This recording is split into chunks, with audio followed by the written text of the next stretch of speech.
आमे माने पढ़िछि आबो मन को पढ़ातना प्रथम जहन 3 अध्याय 4 पद को पढ़ातना पाप चिनातना कांते पाप कोन अठे पाप चिनातना पाप रिया आबो मन को अनेक विषय भी अदाना ची पाप ओकोना पाप तना कांते व्यभिचार जो कि विभिन्न प्रकार विषय कांते आबो मन को संसार शरीर का तो बोले ले विषय बरिया कांते विभिन्न प्रकार जो खराब चीज भी लेते ना नाम नो चिनातना उनके बारे में पाप ना तो इन विषय मन को पाप में बात कर लेते हैं ना मैं जो परमेश्वर वाक्य के अनुसार चिंतित मन को विश्वास को गण बुद्धि लेना तो वो समझता तो बुद्धि कने बाइबल के अनुसार वो लेते ना तो अनेक विषय मन को पाप है चिकेतना दर्शाता ना अनेक विषय पाप हमको शिखा दर्शाए ना बाइबल के अनुसार जो आम प्रभु यीशु ख्रीस्ट को विश्वास कर सारा पर तो आगे आम जानी नु पाप कौन जानी कि अब अटकर लेदा कहते पाप सीना अब आदान तैकिना मेंत विश्वास के अनुसार बाइबल के अनुसार वो लेले तंद पाप निंदा निंदा मेंत वो अटकर तना तो आकु टिके पड़ेगा हमें माने 3 4 आउतरे जे केही पाप करे से मध्य व्यवस्था लंघन करे कारण व्यवस्था लंघन ही पाप व्यवस्था उल्लंघन ही पाप कहते तो नितारे बोले तो जे लोक पाप करे से परमेश्वर को नियम भंग नियम रो उल्लंघन होचे पाप ना अनेक वाक्य आमे माने सुनुछु से वाक्य आमे माने यदि पालन करि परबा नाही ताले कोन करूछु पाप करूछु का द्वारा निजर शरीर द्वारा ना परमेश्वर को दृष्टि रे आमे पाप करूछु बोले करे बाइबल के ना तो जो आदेश गुड़ा आम पालन करू ना पालन करने आम मना करुचे करके नहीं ताले कौन करुचे ईश्वर दृष्टि पाप करुचे ए पाप विषय रे जब देखिबा किछि किछि वाक्य अनुसार आम माने पाई परबा परमेश्वर आदेश को उल्लंघन कले ना पाप आदेश उल्लंघन होछि पाप ना अब माने किछि विषय देखिबा आदि पुस्तक को आसीबा आदेश को उल्लंघन करबा होछि पाप आदि पुस्तक और हिंदी उत्पत्ति 3 अध्याय प्रथम पद रे पढ़बा टिके सदा प्रभु परमेश्वर को निर्मित उच्चर पशु मानक मध्यरु सर्वोपेक्षा कड़ थिला से नारी की कहला आग एक सत्य उद्यान कौन से वृक्षर फल खाइबा को परमेश्वर तुमମାନଙ୍କୁ निषेध କରିଅଛନ୍ତି ना सर्प गोटे सर्प कहले साप ना से साप मनुष्य मानक तार बहुत चतुर थिला उद्यान मध्य जाको परमेश्वर सृष्टि करथिला आदम और हवा मानक देइथिला से मझिरे ताई सिए ताको प्रबलन करैला नारी को नारी बोले हवा को ना हवा आदम रो स्त्री हवा थिला से हवा को कौन कहले एडी जब देखुछु या कौन सत्य बे परमेश्वर उद्यान रे कौन वृक्ष फल न खावा पर तुमको कहले या सत्य जे तुमको वृक्ष उद्यान वृक्ष फल न खावा पर परमेश्वर तुमको कहछि के ताको कहछि नारी को कहछि ना सर्प नारी को कहछि सर्प रो अर्थ शैतान ना से शैतान काको कहछि नारी माने हवा को कहछि या सत्य की कहछि सत्य ना हां एटा किए कहछि अच्छा टिके पड़बा आको नारी सर्प को कहले आंबे माने उद्यान रे समस्त वृक्षर फल खाइ पारो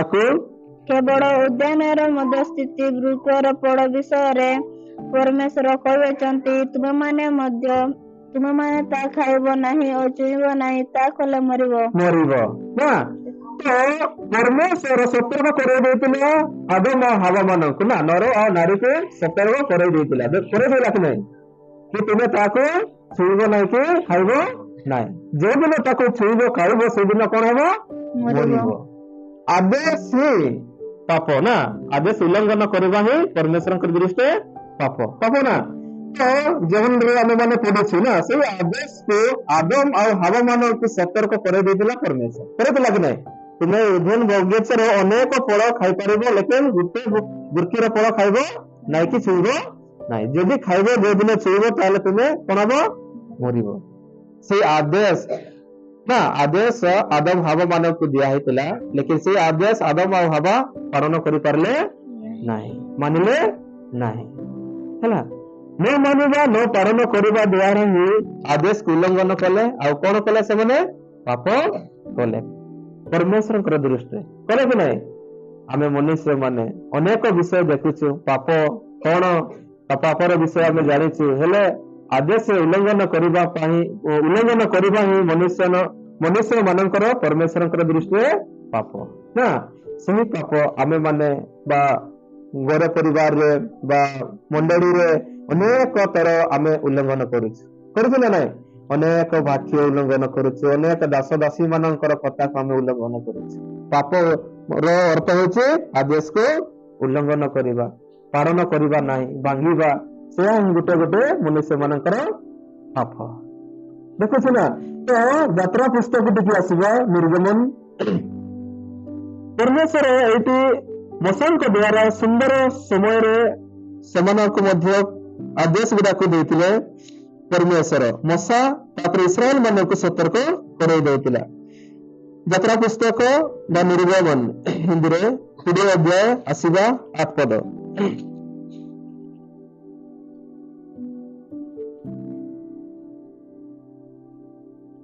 विश्राम दिन पवित्र रूपे पाळिबाकु स्मरण कर 6 दिन परिश्रम आपणार सब कर्म करिवो मात्र सप्तम दिन तुम सदा प्रभु परमेश्वरंकर विश्राम दिन अटे तैरे तुमे कि तुमर पवित्र पुत्र कि तुमर कन्या तुमर दास कि दासी तुमर पशु कि तुमर नगर द्वार व्रती विदेशी केही कोनोसी कार्य करिवो नाही एटा भी परमेश्वर जते बड़े तांकर दास मोसा को इस्तेमाल कले इस्राएल मानको जो कि मिस्र देशर बाहर करबा समय रे ए वाक्य बा व्यवस्था थिला ना तो सेही सते बड़े परमेश्वर मोसा को कहितला कि एही लोक मानको बा इस्राएल मानको ए शिक्षा दियो आ विश्राम दिवस रे पवित्र दिन रे पवित्र रूप रे से माने की करबे पालन करबा निहाती दरकार से दिन कोनोसी बोझ न अनंतु बा कोनोसी चीज रे से माने न बांधी दियंतु से परे सेमन को आदेश दियो मु जहा कहूची तुमे ता कर ना ए 10 पुस्तक पढ़क परमेश्वर को निज हाथ रे लिखित मोसा निजे इस्राएल मानन को देले ना आ सतर्क मध्य करैले कि नहीं ए नियम को बा व्यवस्था को बा ए आदेश को इस्राएल माने पालन करंतु का द्वारा परमेश्वरंकर पई ना आउ मोसांक द्वारा आनितिबा लिखित आउ वो पृथ्वी रे ना शरीर हिसाब रे से माने आदेश को मानंतु बोले करी परमेश्वर सुंदर भाबरे तांकर दास मानकर निमंते मध्य वाक्य गुडा देतिले ना नहीं पहले से माने पालन कर पारले नहीं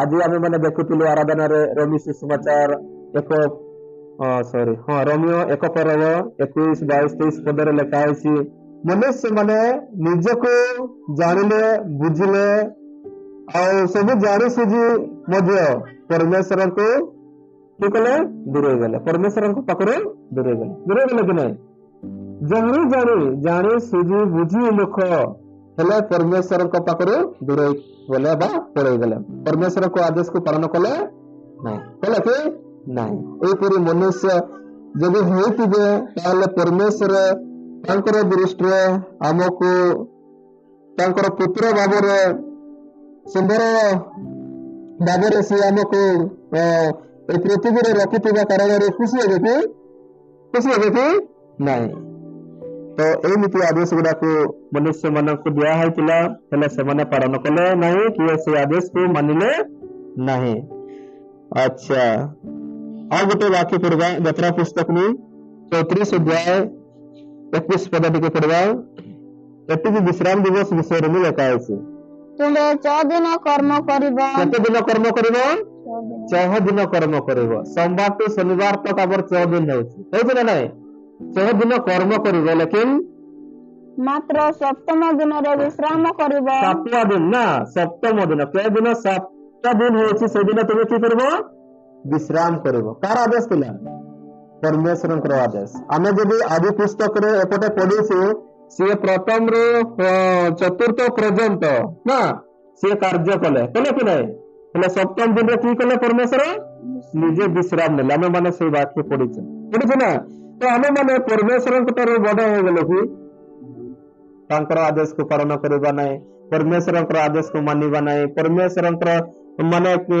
କଥାକୁ ଆମେ ମାନେ ଧ୍ୟାନ ଦେବା ନାହିଁ ଆମେ ସବୁଦିନ କାର୍ଯ୍ୟ କରୁଥିବା ସଂସାରରେ ଆମେ ମାନେ ଥିଲୁ परमेश्वरଙ୍କର ନ ଜାଣିଥିଲୁ ଆମେ ମାନେ ପ୍ରତ୍ୟେକ ଦିନ କାମ କରୁଥିଲୁ କି ନାହିଁ ମାନେ ବିଶ୍ରାମ दिन तक भी ଆମେ ମାନେ ବିଶ୍ରାମ ରୂପରେ ପାଳନ ନ କରୁଥିଲୁ ବିଶ୍ରାମ दिन तक ଆମେ ବିଶ୍ରାମ ନେବା ପାଇଁ ରାଜି ନଥିଲୁ କି କାର୍ଯ୍ୟ କରୁଥିଲୁ ହେଲେ ଯେତେ ଦିନ କାର୍ଯ୍ୟ କାମ କରୁଥିଲୁ ହେଲେ ବି ସେଇ ଭଳିଆ ଜୀବନ ଥିଲା କି ନାହିଁ ଘର ପରିବାର ହେଉ କି ନିଜର ଜୀବନ ବିଷୟରେ କେବେ ବି ସନ୍ତୁଷ୍ଟ ନଥିଲୁ କି ନାହିଁ ହେଲେ ବିଶ୍ୱାସରେ ଆମେ ଯେତେବେଳେ ଆସିଛୁ ପ୍ରଭୁ ଯୀଶୁ ଖ୍ରୀଷ୍ଟକୁ ଜାଣିଲୁ ତାଙ୍କର ବ୍ୟବସ୍ଥାକୁ ଆମେ ମାନେ ପାଳନ କଲୁ ଆମେ ସପ୍ତାହ ଦିନକୁ ପବିତ୍ର ଦିବସରେ ବିଶ୍ରାମ ଦିନକୁ ଆମେ ମାନେ ବିଶ୍ରାମ ସ୍ୱରୂପ ପାଳନ କରି ଆମେ ସେଇ ଦିନକୁ ଯଦି କାର୍ଯ୍ୟ ନ କରୁଛୁ ତାହେଲେ ବି ଆମେ ମାନେ ଭୁକରେ ରହିକି ନାହିଁ ରହୁଛୁ କି ନାହିଁ ନା ତାହେଲେ ସପ୍ତାହ ଦିନ ଆମେ ମାନେ ନିହାତି ବିଶ୍ରାମ କରି ପରମେଶ୍ୱରକୁ ଗୌରବ ଦେବା ଦିନଟା ହଉଛି ସପ୍ତାହ ଦିନ ନା ଆଉ ସେଦିନ ଆମେ ମାନେ ନିଜେ ବିଶ୍ରାମ କରି ପରମେଶ୍ୱରଙ୍କର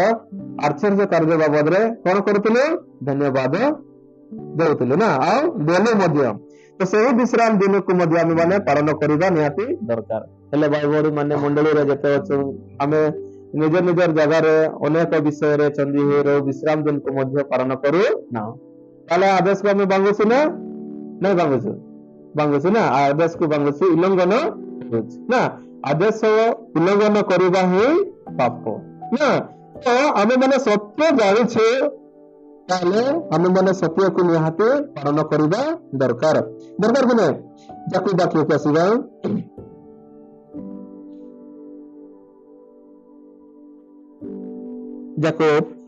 ବାକ୍ୟକୁ ଆସିବା ମାନେ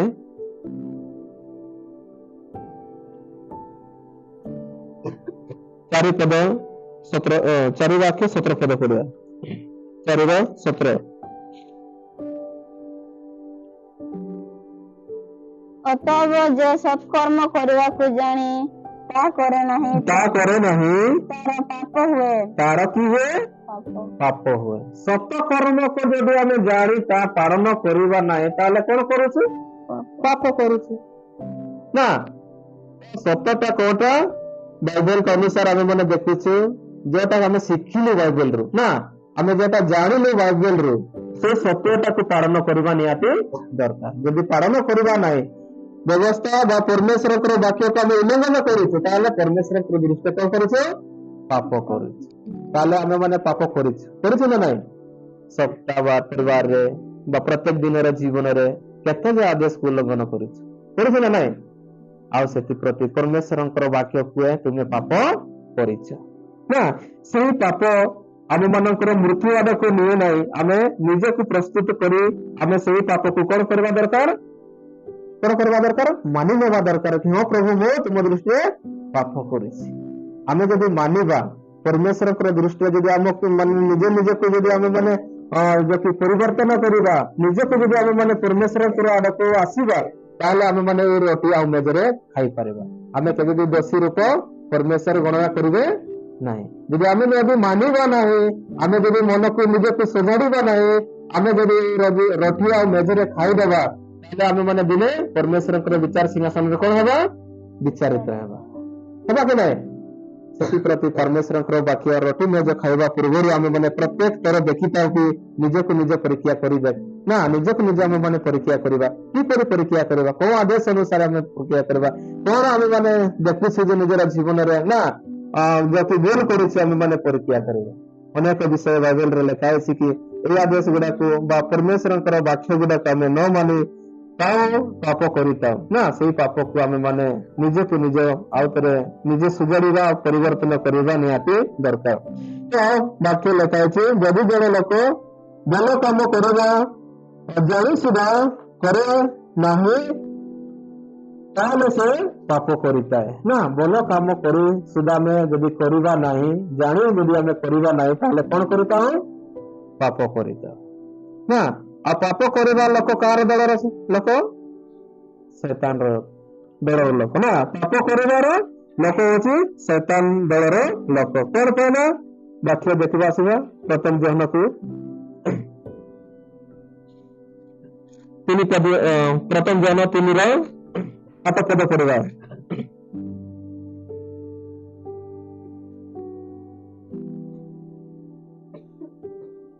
ଯେ ପାପ କରେ ସେ ଶୟତାନରୁ ଜାତ, କାରଣ ଶୟତାନ ଆରମ୍ଭରୁ ପାପ କରି ଆସିଛି ନା। ଯିଏ ପାପ କରେ ସିଏ କାହାର ଦଳର ଲୋକ?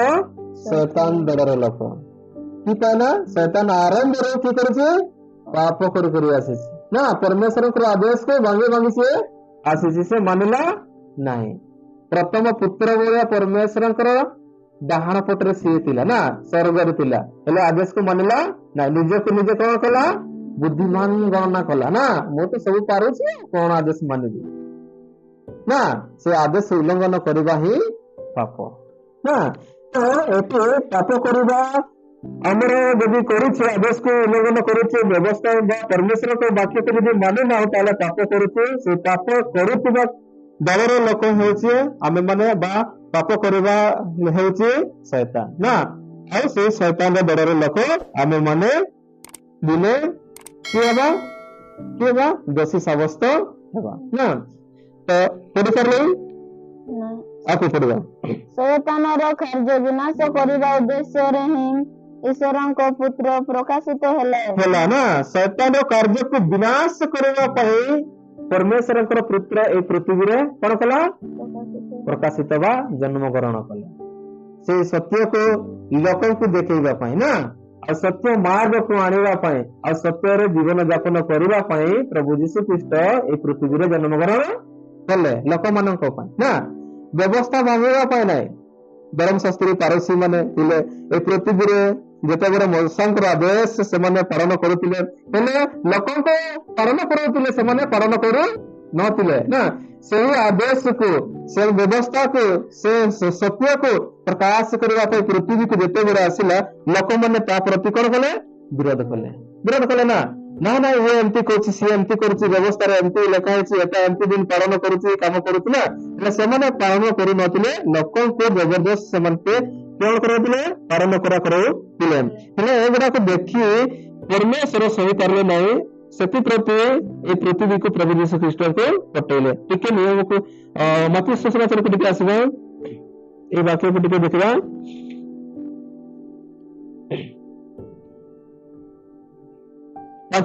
ମାର୍କୋସ ସୁସମାଚାର 5 ପଦ ପଢିବା। ମୁଁ ଯେ ବ୍ୟବସ୍ଥା କ୍ଷୀବାଦୀ ମାନଙ୍କ ଧର୍ମଶାସ୍ତ୍ର ଲୋପ କରିବାକୁ ଆସିଅଛି, ଏପରି ଭାବ ନାହିଁ। ଲୋପ କରିବାକୁ ଆସି ନାହିଁ, ବରଂ ସଫଳ କରିବାକୁ ଆସିଅଛି ନା। ତ ପ୍ରଭୁ ଯୀଶୁ ଖ୍ରୀଷ୍ଟ ଯେତେବେଳେ ସୁସମାଚାର ପ୍ରଚାର କରୁଥିବା ଧର୍ମଶାସ୍ତ୍ରୀ ପାରସୀ ମାନେ ଅନେକ ବିଷୟରେ ତାକୁ ଧରିଲେ, ହେଲେ ସିଏ କହିଲା ମୁଁ ମୋଷଙ୍କ ବ୍ୟବସ୍ଥା ନଷ୍ଟ ବା ଭାଙ୍ଗିବା ପାଇଁ ଆସିନାହିଁ। କି ପାଇଁ ଆସିଛି ବୋଲେ? ସଫଳ କରିବା ପାଇଁ ନା, ପୁରା କରିବା ପାଇଁ। ଲୋକମାନେ ଯୋଉଟା ମାନୁନାହାନ୍ତି, ସେମାନେ ତାକୁ ଦେଖେଇବା ପାଇଁ, ସତ୍ୟକୁ ଦେଖେଇବା ପାଇଁ, ଆଲୁଅକୁ ଦେଖେଇବା ପାଇଁ ମୁଁ ପୃଥିବୀକୁ ଆସିଛି ବୋଲି ପ୍ରଭୁ ଯୀଶୁ ଖ୍ରୀଷ୍ଟ ନିଜେ କହିଲେ, କହିଲେ ନା। ତ ଆମେ ମାନେ ଏ ପୃଥିବୀରେ ସତ୍ୟକୁ ଜାଣିବା, ସତ୍ୟକୁ ଦେଖିବା, ଆଉ ସତ୍ୟରେ ଆମେ ମାନେ ରହିକରି ପରମେଶ୍ୱରଙ୍କର ଆଡକୁ ବା ପରମେଶ୍ୱରଙ୍କର ବାକ୍ୟ ପ୍ରତି ଆମେ ମାନେ ବଢିବା ପାଇଁ ପ୍ରଭୁ ଯୀଶୁ ଖ୍ରୀଷ୍ଟ ଚାହାନ୍ତି ନା। ପାପରେ ଆମେ ମାନେ କେବେ ବି ନିଜର ଜୀବନକୁ ବିନାଶ କରିବା ପାଇଁ ସିଏ ଚାହାନ୍ତିନି। ଚାହାନ୍ତି କି ନାଇଁ? ଏପରି ଆମେ ମାନେ ପାପର ବିଷୟରେ ଦେଖୁଛୁ ନା। ପାପ ଉଲ୍ଲଂଘନ କରିବା ହିଁ ନାଇଁ, ଆଦେଶ ଉଲ୍ଲଂଘନ କରିବା ହିଁ ପାପ। ପାପର ଯଦି ଆଦେଶକୁ ଉଲ୍ଲଂଘନ କରୁଛୁ, ସେ ପାପର ଦଳ ଯଦି ଆମେ ମାନେ ହେବା ପାଇଁ ଚାହୁଁଛୁ, ତାହେଲେ ଶୈତାନର ଦଳ ହେଇ ଯାଉଅଛୁ ନା। ତ ଆମେ ମାନେ ସେଇ ଆଦେଶକୁ କେବେ ବି ଉଲ୍ଲଂଘନ କରିବା ନାହିଁ। ଆମେ ସତ୍ୟକୁ ଜାଣିଛୁ, ସେଇ ସତ୍ୟ ଆମେ ମାନେ ନିହାତି ପାଳନ କରିବା ଦରକାର କି ନାହିଁ? ଯଦି ଆମେ ମାନେ ବାପ୍ତିସ୍ମା ପାଇଲୁ ବା ଆଗରୁ ପାଇଲୁ ବାକ୍ୟ, ବାପ୍ତିସ୍ମା ନେବା ଆଗରୁ ବି ଆମେ ମାନେ କିଛି କିଛି ବାକ୍ୟ ପାଇଛୁ, ପରିବର୍ତ୍ତନ ବାକ୍ୟ ପାଇଛୁ ନା ନାହିଁ? ସେଇ ବାକ୍ୟକୁ ଆମେ ମାନେ ଯେତେବେଳେ ପାଇଲୁ, ତାକୁ ଆମେ ମାନେ ଏବେ କିଏ କଣ କରିବା ଦରକାର? ପାଳନ କରିବା ନିହାତି ଦରକାର। କି ମୁଁ ଏଇ ବାକ୍ୟ ପାଇଥିଲି, ପ୍ରଭୁ ମୋ ସଙ୍ଗେ ଏଇଟା କଥା ହେଇଥିଲେ ନା, ଏଇ ଆଦେଶ ମତେ ଦଉଥିଲା, ମୁଁ କେତେ ଆଦେଶକୁ ଉଲ୍ଲଂଘନ କରିଛି ପ୍ରଭୁ ତୁମ ଦୃଷ୍ଟିରେ। ଆମେ ମାନେ ସେଇ ବାକ୍ୟକୁ ସ୍ମରଣ କରି ନିଜ ନିଜକୁ ନିଜେ ଆମେ ମାନେ ସଜାଡ଼ିବା ନିହାତି ଦରକାର। ଆଉ ପରମେଶ୍ୱରଙ୍କର ବାକ୍ୟ ପ୍ରତି ଆମେ ମାନେ ଚାଲିବା ନିହାତି ଦରକାର। ତ ଆସିବା ଗୋଟେ ବାକ୍ୟ, ପ୍ରଥମ ଯୋହନକୁ 2 ପଦ 2 ଅଧ୍ୟାୟ 24 ପଦ କରିବା। 24 ତୁମେମାନେ ଆରମ୍ଭରୁ ଯାହା ଶୁଣିଅଛ, ଆମେ ମାନେ ଆରମ୍ଭରେ ଯାହା ଶୁଣିଅଛୁ ତାହା ତୁମମାନଙ୍କଠାରେ ଥାଉ। ଆମେ ମାନଙ୍କଠାରେ ରହିବା ନିହାତି ଦରକାର। ଦରକାର କି ନାହିଁ? ବାକ୍ୟ କହୁଛି ନା, ତମେ ମାନେ ଆରମ୍ଭରେ ଯାହା ଶିକ୍ଷା ଜାଣୁଅଛି, ଏଠି ଶିକ୍ଷା ସେଟା କି ଲେଖାଉଛି? ଶୁଣିଅଛ ନା, ତାହା ପାଳନ କର। ତାହା ଆମେ ମାନେ ପାଳନ କରିବା ନିହାତି ଦରକାର। ଆଉ ସେଇଠି ରହିବା ନିହାତି ଦରକାର, ସେଇ ଆଦେଶରେ ଆମେ ମାନେ ନା। ତ ଆକୁ କରିବା, ତୁମେମାନେ ଆରମ୍ଭରୁ ଯାହା ଶୁଣିଅଛ, ତାହା ଯଦି ତୁମମାନଙ୍କଠାରେ ଥାଏ, ତାହେଲେ ତୁମେମାନେ ମଧ୍ୟ ପୁତ୍ର ଓ ପିତାଙ୍କଠାରେ ରହିବ। ଯାହା ଆମେ ଶୁଣୁଛୁ, ଯାହା ଶିଖୁଛୁ, ତାଠାରେ ଯଦି ରହିବା, ତା ପାଳନ କରିବା, ତାହେଲେ କାଠାରେ ରହିବ? ପିତାଙ୍କଠାରେ, ପରମେଶ୍ୱରଙ୍କଠାରେ ଆମେ ମାନେ ରହିବ। ହେଲା, ଆମେ ମାନେ ଯଦି ଆଦେଶକୁ ଅମାନ୍ୟ କରିବା, ପାପ କରିବା, ତାହେଲେ କାହା ପାଖରେ ରହିବ? ଶୈତାନ ଠାରେ ରହିବ ନା। ଶୈତାନ ଦଳର ହଉଛି ପାପ କରିବାର ତାର ନା। ଆମେ ମାନେ ଯଦି ଆଦେଶକୁ ମାନିବା, ଚାଲିବା, ଆଦେଶ ଯଦି ପାଳନ କରିବା, ତାହେଲେ ପୁତ୍ର ବା ପିତାଙ୍କଠାରେ ଆମେ ମାନେ ରହିଛୁ ବୋଲିକରି ଜାଣିପାରିବା ନା। ତ ଏଇ ବାକ୍ୟ ଦ୍ଵାରା ପରମେଶ୍ୱର ନା ଆମ ମାନଙ୍କ ସହିତ କଥା ହୁଏ ବା କଥା ହୁଅନ୍ତି ବା କଥା କହୁଛି। ଆମେ ମାନେ ଶିଖୁଛୁ ବା ଶିଖିବା, ବା ଆମେ ମାନେ ପ୍ରକାଶିତ ବାକ୍ୟ ଅନୁସାରେ ଆମେ ମାନେ ଶୁଣୁଛୁ ନା, ବାଇବେଲ ପଢି ପାରୁନାହୁଁ। ଆମେ ନିଜର ହୃଦୟ ଜୀବନରେ ରଖିକରି ଆଦେଶ ଆମେ ମାନେ କେବେ ବି ଉଲ୍ଲଂଘନ କରିବା ପାଇଁ କୋଶିଶ କରିବା ନାହିଁ। ପାଳନ କରିବା, ଶିଖିବା, ଯାହା ଶିଖା ହଉଛି, ଯାହା ଶିଖାଉଛନ୍ତି ଦାସ ମାନେ ତାଙ୍କର ବାକ୍ୟ ଅନୁସାରେ ନା, ଆମେ ମାନେ ତାକୁ ମାନିବା, ହୃଦୟରେ ରଖିବା। ହିତ ପ୍ରଦେଶରେ ଲେଖା ଅଛି, ତାକୁ ଆଙ୍ଗୁଠିରେ ରଖ ନା, ନିଜର ହୃଦୟରେ ଗଳା ସ୍ୱରୂପ ନା, ଆମେ ମାନେ ପୁନଃହାର କରି ବାନ୍ଧି ରଖିବା ନିହାତି ଦରକାର। କୋଉଗୁଡାକ? ପରମେଶ୍ୱରଙ୍କର ଆଦେଶ, ପରମେଶ୍ୱରଙ୍କର ଶିକ୍ଷାକୁ ଆମେ ମାନେ ଯଦି ନିଜର ନିଜେ ଯଦି ଆମେ ମାନେ ସଜାଡ଼ିବା, ତାହେଲେ ଦିନେ ଆମ ମାନଙ୍କର ଲାଭଦାୟକ ହେବ ନା। ଆମ ମାନଙ୍କର ହିଁ କି ହେବ? ପବିତ୍ରତାର ସ୍ୱରୂପ ହେବ। ପବିତ୍ର ଯୋଉ ବାକ୍ୟକ ଅନୁସାରେ ଆମେ ମାନେ ଦିନେ ପରମେଶ୍ୱରଙ୍କର ରାଜ୍ୟ ଉତ୍ତରାଧିକାରୀ ହେଇପାରିବ। ଯଦି ପାଳନ କରିବା ନାହିଁ, ମାନିବା ନାହିଁ, ବା ଏ ରୋଟି ମେଜରେ ମୁଁ ଖାଇଦେବି, ମୋର ସ୍ୱର୍ଗ ସିଂହାସନକୁ ପଳେଇ ଯିବି, ଏମିତି ଯଦି ବା ନିଜର ଜୀବନକୁ କେବେ ପରୀକ୍ଷା କରିବା ନାହିଁ, ପରମେଶ୍ୱରଙ୍କର ଆଦେଶକୁ ମାନିବା ନାହିଁ, ତାହେଲେ ଦିନେ ଯାଇପାରିବା କି ନାହିଁ।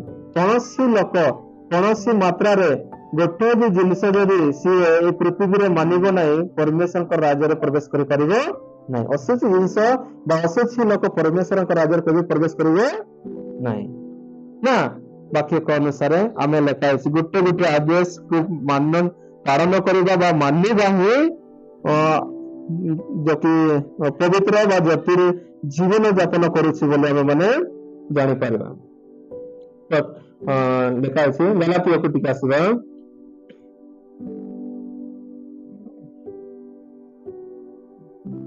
ଏଠି ସବୁ ଆଦେଶ ଗୁଡାକୁ ଦିଆହଉଛି, ଗୋଟେ ଗୋଟେ କରି ଆଦେଶ ଆମେ ମାନେ ନିହାତି ପାଳନ କରିବା ଦରକାର।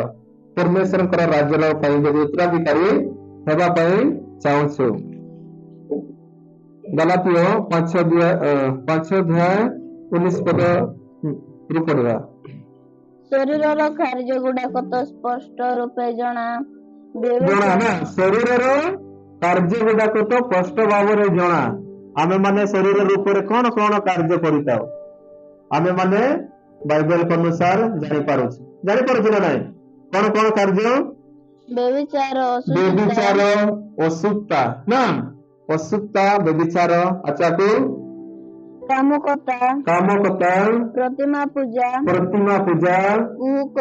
କୁକ, ଶତ୍ରୁତା ନା। ଶତ୍ରୁତା କେମିତି କହିବା? ଆମେ ମାନେ ମୋ ଜଗ ଭାଇ ସାଙ୍ଗରେ କଥାବାର୍ତ୍ତା ହେଇକି ନାହିଁ, ମୁଁ ତାକୁ ଦେଖିକରି ପାଠ ପଢେଇଥିବି, ମୁଁ ମରୁଥିବି ନା, ସେଇଟା କହିବା କଣ? ଶତ୍ରୁତା। ମୋର ଶତ୍ରୁ ହେଇକି ବୋଧେ ଆଉ ମତେ ସାଙ୍ଗେ କଥା ହଉନାହିଁ ଆଉ ନା, ସେଇଟା ହଉଛି ଶତ୍ରୁତା ନା।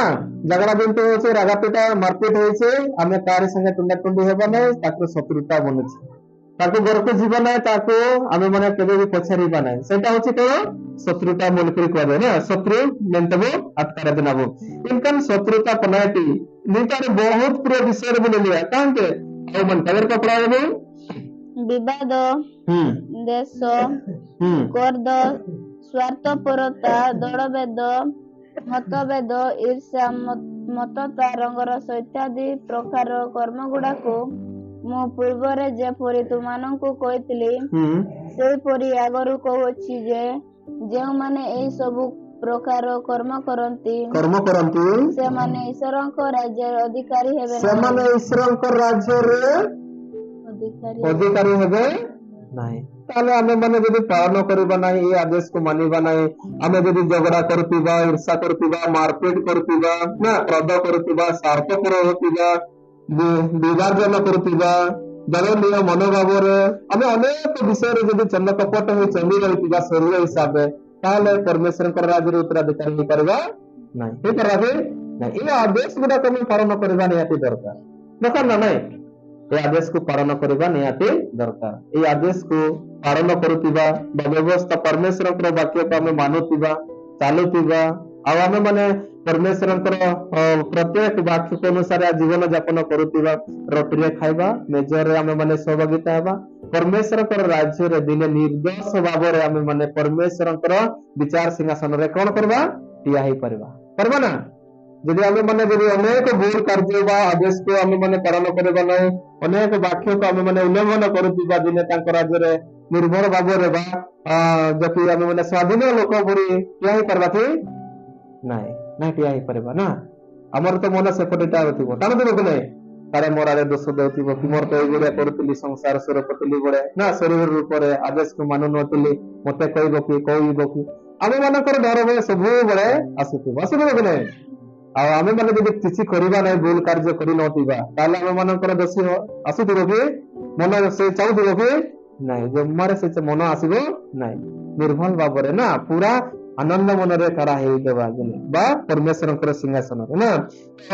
ଆମେ ମାନେ ଯଦି ଦେଖିବା ମାରପିଟ କରୁଥିବେ, ଝଗଡା ଝାଣ୍ଟି କରୁଥିବେ, 5 ଲୋକ ଯେତେବେଳେ ବସଉଛନ୍ତି, ଯିଏ ଭୁଲ କରୁଥିବ ସେ ଯଦି ଭୁଲକୁ ଯେତେବେଳେ ନିଜର ଜୀବନକୁ ଆଣିଲା ବା ନିଜେ ମୁଁ ଏମିତି କାର୍ଯ୍ୟ କରୁଛି ବୋଲିକରି ସେ ଯଦି ମନେ ମନେ ଭାବୁଥିବ, ତାହେଲେ 5 ଲୋକ ଯେତେବେଳେ ତାକୁ କହିବେ ସିଏ କିଏ ହେବ କିଏ ହେବ? ମଣିଷ ମାତ୍ରେ ଆମେ ମାନେ କିଏ ରାଗି ଅଧିକ ରାଗି ଥାଉ ନା, ହଁ ମୁଇଁ କରୁଛି କଣ କରିବେ ନା, ଆମେ ମାନେ ଫୋଟାନି ଦେଖେଇ ନା ନାଇଁ? ହେଲେ ସ୍ୱର୍ଗ ପରମେଶ୍ୱରଙ୍କ ପାଖରେ ସେମିତି କରିପାରିବା କି ନାଇଁ? ସେଥିପ୍ରତି ଆମେ ମାନେ ନିହାତି ନିଜର ଯଦି ଶରୀର ହିସାବରେ ଅଛୁ ପୃଥିବୀରେ, ଆମେ ମାନେ ପ୍ରତ୍ୟେକ ଦିନ ପରମେଶ୍ୱରଙ୍କର ବାକ୍ୟରେ ନିଜର ଜୀବନକୁ ଜ୍ୟୋତିର୍ମୟ ବା ଆଲୁଅକୁ ନେବା ପାଇଁ ହେଲେ ପ୍ରତ୍ୟେକ ବାକ୍ୟ ଧୀରେ ଧୀରେ ଆମ ମାନେ କଣ କରିବା? ପାଳନ କରି ବଢେଇବାକୁ ପଡିବ ନା। ଏକାସାରି ହେବ ନାହିଁ, ହେବ କି ନାଇଁ? ପ୍ରତ୍ୟେକ ଦିନ ଏଇ ବାକ୍ୟ ମୁଁ ଏମିତି ପାଇଲି, ଏଟା ମୋର ପାଇଁ ଖରାପ, ପ୍ରଭୁଙ୍କ ଦୃଷ୍ଟିରେ ଖରାପ ହେଇଛି, ତ ମୁଁ ତାକୁ ମାନି ନେବି ଆଉ ଛାଡିଦେବି ନା। ସେଇପରି ଗୋଟେ ଆଦେଶକୁ ଆମେ ମାନେ ପାଳନ କରି ଚାଲିବା ନିହାତି ଦରକାର ବିଶ୍ୱାସ ମାନଙ୍କ ପାଇଁ। ସଂସାର ଲୋକମାନେ ତ ପାଳନ କରିବେ ନାହିଁ, କରିବେ କି ନାଇଁ? ସେ ଘୁଷୁରୀ ସମାନ ଆଉ କୁକୁର ସମାନ ବାକ୍ୟରେ ଲେଖା ଅଛି ନା। ଆଜି ସେମାନଙ୍କୁ କହିଦେଲେ ଆଉ 2-3 ଘଣ୍ଟା ପରେ ସେମାନେ ଯେମିତି କି ସେମିତି ହିଁ କାର୍ଯ୍ୟ କରିବେ ନା ନାଇଁ? କରିବେ। ସେଥିପାଇଁ ସେମାନେ ଘୁଷୁରୀ ସମାନ କୁକୁର ସମାନ ଲେଖା ଯାଇଛି ବାଇବେଲ ନା। ଆଉ ଆମେ ମାନେ ସେଇ ଘୁଷୁରୀ ସମାନ କୁକୁର ସମାନ ନାହୁଁ କି ନାଇଁ ନା। ତ ଆମେ ମାନେ ପରମେଶ୍ୱରଙ୍କ ଆଦେଶକୁ ପାଳନ କରିବା। କୋଉ ଜିନିଷ ଖରାପ ଲାଗୁଛି, କୋଉଟା ଭଲ ନାହିଁ, ଆମେ କେବେ ବି ସେଟା କରିବା ନାହିଁ, କୋସିସ କରିବା ନା। ଶରୀର ଇଚ୍ଛାରେ ଅଛୁ, ପୌଲୁସ କହୁଛି ମୁଁ ଯୋଉ କାର୍ଯ୍ୟ କରିବାକୁ ଚାହେଁ କରିପାରେ ନାହିଁ, ଯୋଉ କାର୍ଯ୍ୟ ନ କରିବା ପାଇଁ ଚାହୁଁଛି ତାକୁ କରୁଛି ବୋଲିକରି ପୌଲୁସ କହେ ହେଲା। ଆମେ ମାନେ ମଧ୍ୟ ଶରୀର ହିସାବରେ ଅଛୁ, ଆମ ଅନେକ ଯୋଉ ଭାବନାକୁ ନା ଜନ୍ତେଇ ଦିଏ ଆମର ବିଶ୍ୱାସକୁ, ହେଲେ ବି ଆମେ ମାନେ କୋସିସ କରିବା ନିହାତି ଦରକାର କି ନାହିଁ? ମୋର ଏଇ ଆଦେଶ ଥିଲା, ମୋ ଏଇ ଆଦେଶକୁ ମୁଁ ପାଳନ କରିବି ବୋଲି ଆମେ ମାନେ ନିହାତି ନିଜକୁ ଆମେ ମାନେ କୋସିସ କରିବା ଦରକାର କି ନାଇଁ? ତ ଏଇ ବାକ୍ୟ ଗୁଡା ଆମେ ମାନେ ଦେଖୁଛୁ ନା, ପାପ କଣ ଅଟେ ନା ଆଦେଶକୁ ଉଲ୍ଲଂଘନ କରିବା ହିଁ ପାପ। ଆଦି ପୁସ୍ତକରେ ଦେଖୁଛୁ ଯୋଉ ଆଦେଶକୁ ଦିଆଯାଇଥିଲା ଆଦମ ଆଉ ହାୱାକୁ, ସେମାନେ ସେଇ ଆଦେଶକୁ ପାଳନ କଲେ ନାହିଁ, ଉଲ୍ଲଂଘନ କଲେ, ସେଇଟା ହିଁ ପାପ ନା। ଯାତ୍ରା ପୁସ୍ତକରେ ଦେଖୁଛୁ ଯୋଉ ଆଦେଶ ପରମେଶ୍ୱର ମୋଶଙ୍କ ଦ୍ୱାରା ଇସ୍ରାଏଲ ମାନଙ୍କୁ ଦେଇଥିଲେ ସେଟା ଉଲ୍ଲଂଘନ କଲେ ପାପ ସେଇ ଯୋଗୁଁ ହିଁ ସେମାନେ ପାପରେ କଣ ହେଲେ ଦୋଷୀ କରାଗଲା। ତାପରେ ଆମେ ମାନେ ଦେଖୁଛୁ ରୋମିଓରେ ଆଦେଶ ଉଲ୍ଲଂଘନ କରିବା ହିଁ ପାପ ନା। ତ ଆମେ ଦେଖୁଛୁ ଜୋହନରେ 2:24 ଯେଟା ଆମେ ଶିଖିଛୁ ସେଇଟା ଆମେ ମାନେ ପାଳନ କରିବା ନିହାତି ଦରକାର।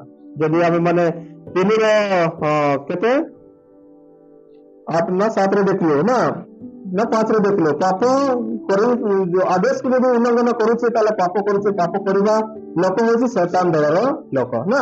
ତ ଆମେ ମାନେ ଶୈତାନ ଦଳର ଲୋକ ୟାନି କି ପରମେଶ୍ୱରଙ୍କର ଲୋକ ନା। ଆମେ ପରମେଶ୍ୱର ଆଡେ ଅଛୁ ନା ସଂସାର ଶୈତାନ ଆଡେ ଅଛୁ। ଆମେ ନିଜକୁ ନିଜେ କଣ କରିବା ପରୀକ୍ଷା କରିବା ନିହାତି ଦରକାର। ମୁଁ କୋଉ ଦଳର ଲୋକ ଅଛି ଏବେ ନା ପରମେଶ୍ୱରଙ୍କର ଦଳର ଲୋକ କି ଶୈତାନ ଦଳର ଲୋକ ନିଜକୁ ନିଜେ ପରୀକ୍ଷା କରିବା। ଆମେ ମାନେ ଏଇ ରୋଟି ମେଜରେ ସହଭାଗିତା ହେବା ନା। ପ୍ରଥମ କରନ୍ତିକୁ ଆସିବା 11:28 ପଦ ପଢିବା।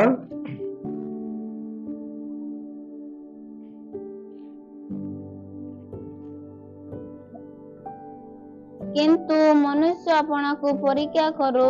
କିନ୍ତୁ ମନୁଷ୍ୟ ଆପଣଙ୍କୁ ପରୀକ୍ଷା କରୁ। ଆମେ କାହାକୁ ପରୀକ୍ଷା କରିବା ନାହିଁ କରିବା କି ଆପଣଙ୍କୁ ନିଜକୁ ପରୀକ୍ଷା କରିବା ନିହାତି ଦରକାର। ହଁ ଆଉ ସେଇପରି ଭାବେ ଏଇ ରୋଟି ଭୋଜନ କର। ସେଇପରି ଭାବରେ ନିଜକୁ ପରୀକ୍ଷା କରି ସାରିଲା ପରେ ଆମେ ହାତ ଉଠେଇବା ଆଉ ଏଇ ରୋଟିରେ କଣ କରିବା ଭୋଜନ କରିବା ନିହାତି ଦରକାର। ନିଜକୁ ପରୀକ୍ଷା କରିବା ନା ଠିକ ଠାକ ହେଲା ପରେ ଆମେ ହାତ ଉଠେଇବା ଆଉ ଏଇ ରୋଟିରେ ନିଜକୁ କଣ କରିବା ଭୋଜନ କରିବା। ଆମେ କାହାକୁ ଦେଖିବା କାହାକୁ ଚାହିଁବା ସିଏ ଉଠଉଛି କି ନାହିଁ ସେମିତି କପି କଲେ ହବ କି ନାଇଁ। ନିଜକୁ ନିଜର ଜୀବନକୁ ନିଜେ ପରୀକ୍ଷା କରିବା ନିହାତି ଦରକାର। ଆଚ୍ଛା ସରିଲା କରିବ ଓ ଏଇ ପାତ୍ରରୁ ପାନ କରୁ। ଏଇ ପାତ୍ରରୁ ପାନ କରିବା ହେଲା। ନିଜକୁ ଆମେ ପରୀକ୍ଷା କରିବା। ପରୀକ୍ଷା କରି ସାରିଲା ପରେ ନିଜର ଜୀବନକୁ ଠିକଠାକ କରି ସାରିଲା ପରେ ଆମେ ହାତ ଉଠେଇବା। ହାତ ଉଠେଇ ସାରିଲା ପରେ ଆମେ ମାନେ ନିଜକୁ ପ୍ରସ୍ତୁତ କରିଥିବା କଣ ଏଇ ରୋଟିକୁ ଆଉ ଏଇ ପାତ୍ରରେ ପାନ କରିବା ପ୍ରଭୁଙ୍କ ଦୃଷ୍ଟିରେ ଆଉ ପ୍ରଭୁଙ୍କର ଶରୀର ଆଉ ରକ୍ତ ଭାବରେ ଆମେ ମାନେ ତାକୁ ଗ୍ରହଣ କରିବା।